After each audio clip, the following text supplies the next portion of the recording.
Hello बच्चों, welcome to the my YouTube channel educational point. तो स्वागत है आपका मेरे इस नए वीडियो में। आज हम लेके आए हैं कीपिंग क्वाइट का चौथा पैराग्राफ, जो कि बहुत ही मोस्ट है और ये बोर्ड एग्जाम में पूछे गए पैराग्राफ हैं। तो सबसे पहले मैं इस पैराग्राफ को आपको समझा देती हूँ कि इस पैराग्राफ में क्या क्या रहा है और कैसे कैसे क्वेश्चन पूछेंगे, तो हमको इसी पैराग्राफ से इसका आंसर देना है। तो चलिए वीडियो को स्टार्ट करते हैं।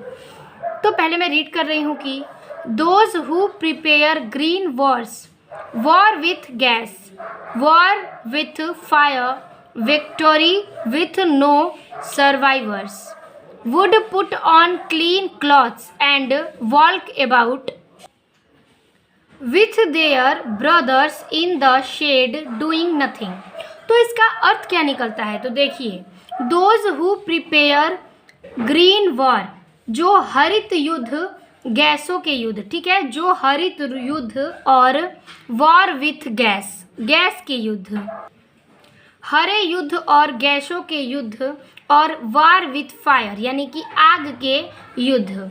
फिर कह रहा है कि से तैयार करते हैं, प्रिपेयर मीन्स तैयार करना, तो तैयार करते हैं वो कौन से युद्ध?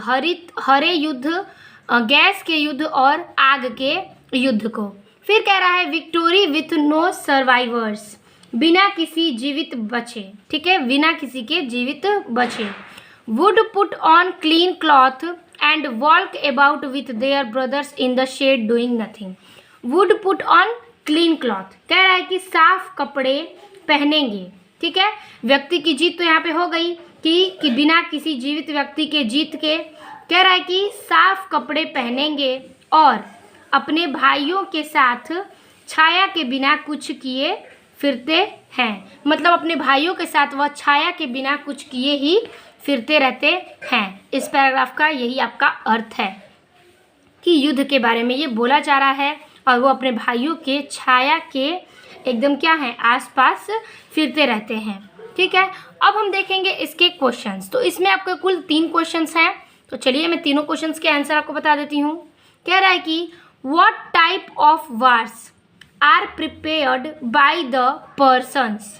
कह रहा है कि व्यक्ति किस प्रकार के युद्ध किए जाते हैं, व्यक्ति किस प्रकार के युद्ध को तैयार किए जा रहे हैं। तो देखिए, हमने पढ़ा था 3 युद्ध, एक हरा युद्ध और गैस का युद्ध और आग के युद्ध। तो देखिए आंसर लिखेंगे हम, green wars with gas and wars with fire are prepared by the person. हरे युद्ध, गैस के युद्ध और आग के युद्ध को व्यक्ति क्या कर रहे हैं, तैयारी, उसके साथ जीत की तैयारी कर रहे हैं, ठीक है। यही इसका आंसर है। अब कह रहा है हमारा दूसरा क्वेश्चन कि what is the end of such Wars.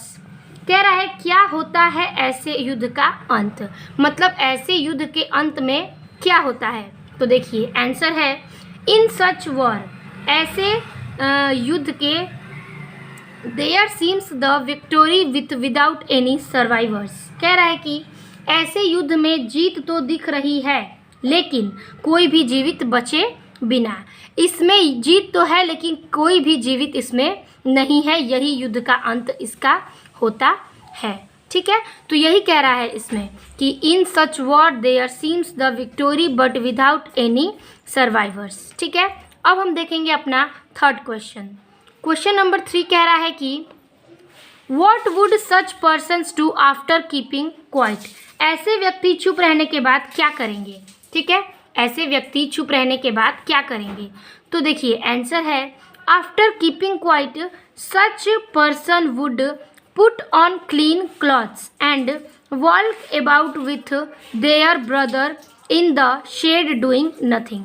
कह रहा है कि आफ्टर कीपिंग क्वाइट, चुप रहने के बाद, सच person would put on clean cloth, ऐसे व्यक्ति साफ पहने मतलब साफ कपड़े पहन लेगा, एंड और walk about with their brother in the shed doing nothing, और बिना कुछ किए अपने भाई के साथ घूमते रहते हैं उनकी छाया और परछाई बनकर, ठीक है। यही कह रहा है कि चुप रहने के बाद ऐसे व्यक्ति साफ कपड़े पहन लेंगे और बिना कुछ किए अपने भाइयों के साथ घूमते फिरते हैं। तो यही हमारा तीनों प्रश्न था, बहुत ही इम्पॉर्टेंट है क्योंकि बोर्ड एग्जाम में ये पैराग्राफ 3 से 4 बार पूछे गए हैं, 3 से 4 बार के साल के बोर्ड पेपर में। तो इसी प्रकार से ये पैराग्राफ समाप्त होता है। 3 पैराग्राफ मैंने वीडियो पोस्ट कर दिया है। तो ये था हमारा चौथा पैराग्राफ। आई होप आपको समझ में आया होगा। तो मिलते हैं आपसे अगले वीडियो में, यानी कि पैराग्राफ नंबर 5 में। तब तक के लिए धन्यवाद।